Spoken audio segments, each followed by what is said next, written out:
Hola a todos, en este video les vamos a mostrar, les vamos a explicar acerca del modo de producción esclavista.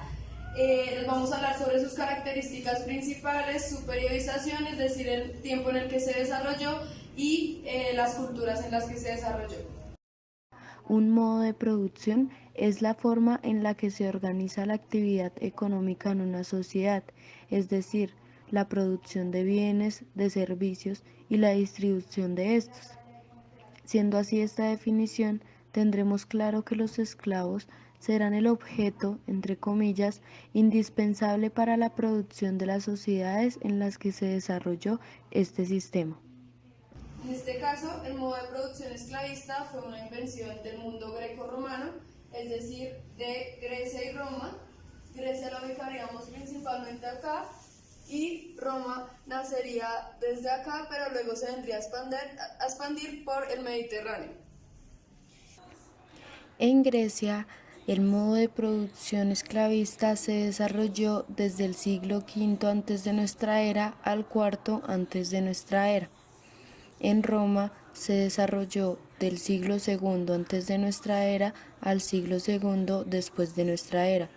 Este modo de producción tendría entonces una duración de 1000 años. Ahora vamos a ver unas características principales del modo de producción como tal y luego pasaremos a hablar de las características de Grecia y de Roma.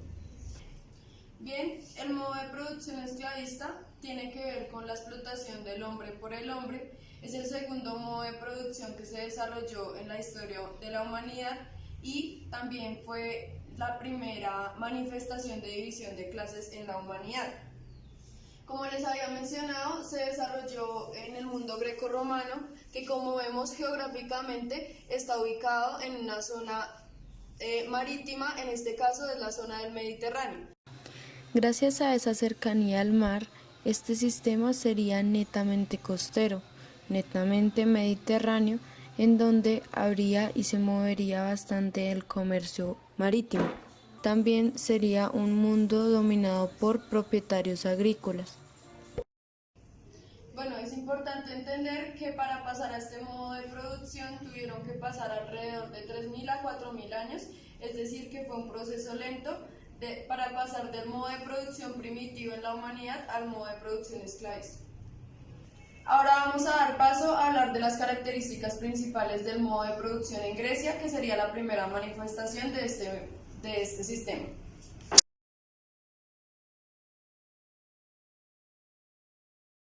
Entonces aquí básicamente va a empezar para el 700 antes de nuestra era y se va a caracterizar por la entrada de los tiranos, por la aparición de los tiranos, que son líderes políticos que llegan al poder y empiezan a hacer unas reformas, porque ellos llegan gracias a unas luchas sociales que se habían desencadenado por un descontento.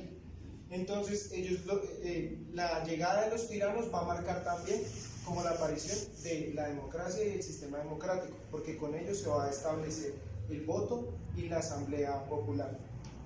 Bueno, además de como aparecen los tiranos y aparece la democracia sobre esta zona, pues se empieza a liberar la mano de obra de los ciudadanos que vivían ahí, y esta mano de obra se suple por medio de esclavos, esclavos que van a habitar el campo cultivando para la ciudad. Esto quiere decir, es una característica del modo de producción, y es que la ciudad va a ser parasitaria del trabajo del campo. La ciudad no va a producir nada. Gracias a esto se van a dar avances en la filosofía,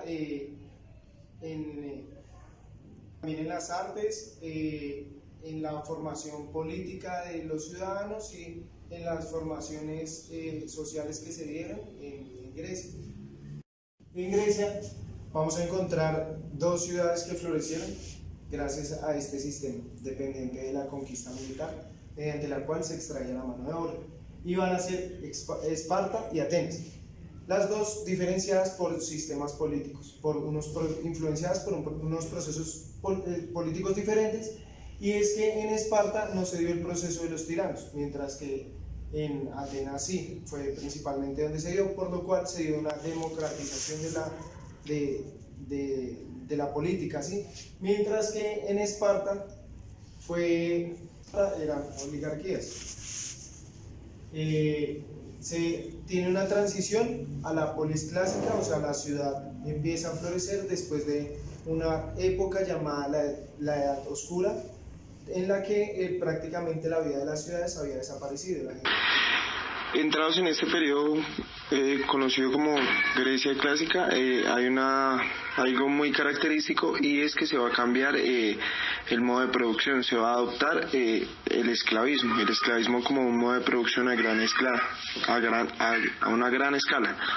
O sea que la gran mano de obra dependía más de mano de obra esclava, de personas sin libertad. Bueno, algo importante a resaltar aquí es que el esclavo va a tomar una denominación, o sea, el esclavo no va a ser tomado como un ciudadano, por decirlo así, sino él va a ser llamado instrumentum vocale, que quiere decir que es un instrumento parlante, un instrumento que puede hablar.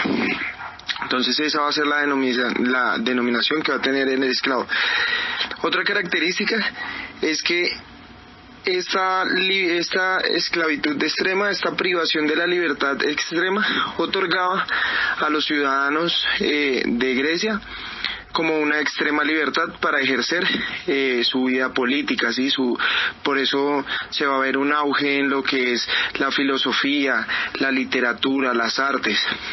De pronto surge la pregunta que de dónde salen los esclavos y de qué territorio, o si hacen parte de estos mismos pueblos. La respuesta es que en medio de confrontaciones bélicas, o sea, en medio de guerras, lo que se va a hacer es capturar a los militares del otro bando, ¿sí?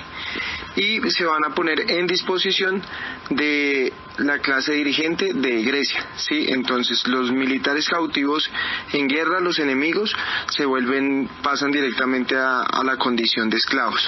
El poderío militar va a ser muy importante en este sistema, en este modo de producción, ya que va a proporcionar la mano de obra necesaria para el sostenimiento de las ciudades. O sea, eso va a ser fundamental.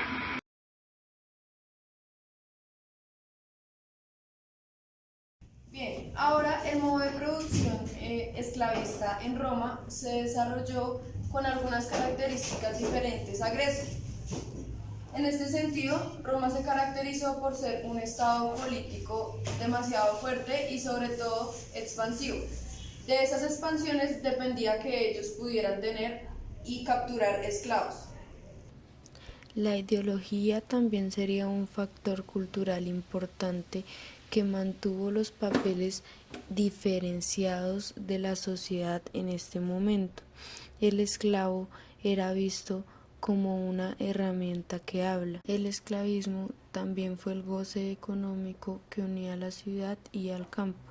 Esto se refiere a que no era necesario que el esclavista estuviera siempre pendiente de sus esclavos en la tierra, sino que podía dejarlos trabajando e irse a hacer sus obligaciones a la ciudad, podía tener tiempo para recorrer tanto el campo como la ciudad. También se caracteriza este modo de producción en Roma por la coexistencia entre la extrema esclavitud y la extrema libertad.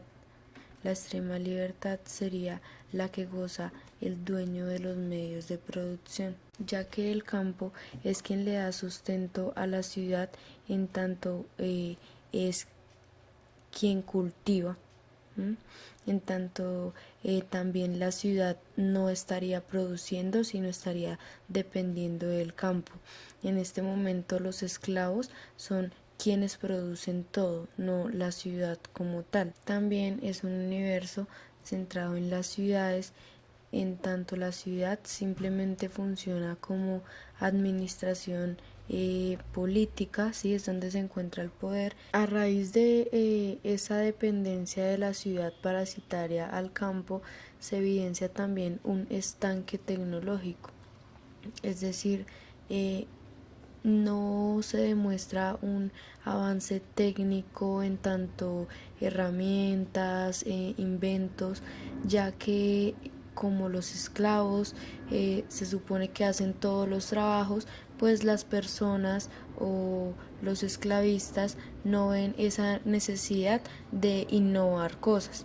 Sí hubo un avance más bien intelectual en tanto las artes, los idiomas, otro tipo de avances, pero tecnológico en realidad estaba bastante retrasado.